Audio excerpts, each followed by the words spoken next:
Peggy 18.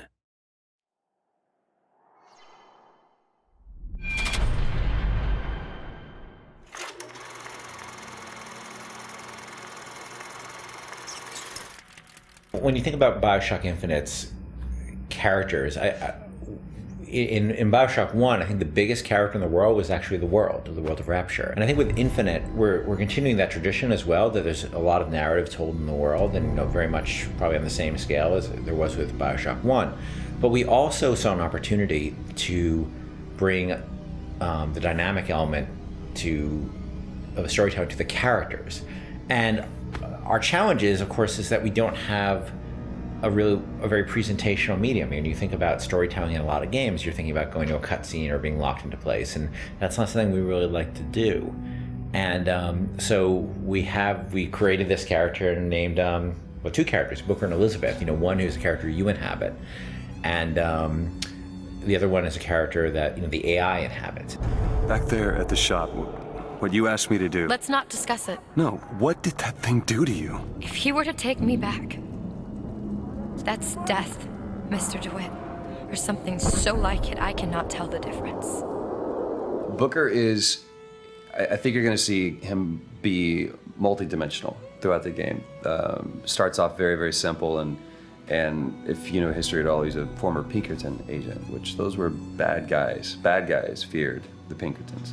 And the fact that he was kicked out of the Pinkerton agency should kind of give you a little bit of insight into what kind of guy he is. He's seen a lot. He's done a lot. He's got a lot to make penance for.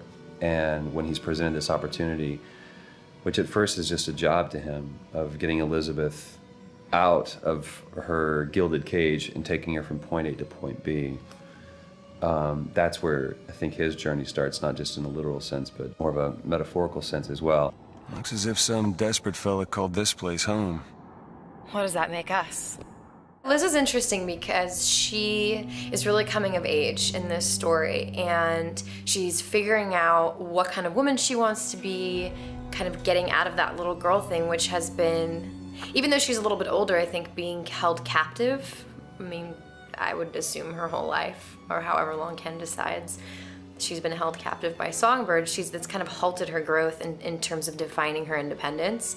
So she's figuring that out, and she's very sweet, very compassionate, and also very headstrong, which I like that about her. He's in pain. Not for long.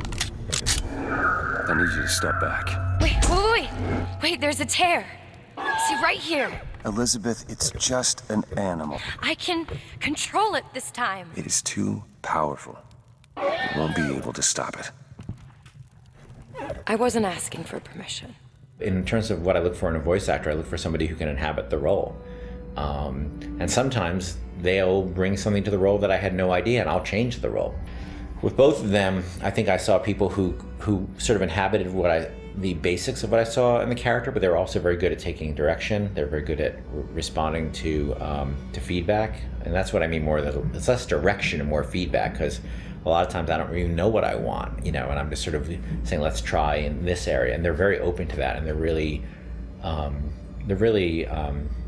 generous in the process, and that's been incredibly helpful.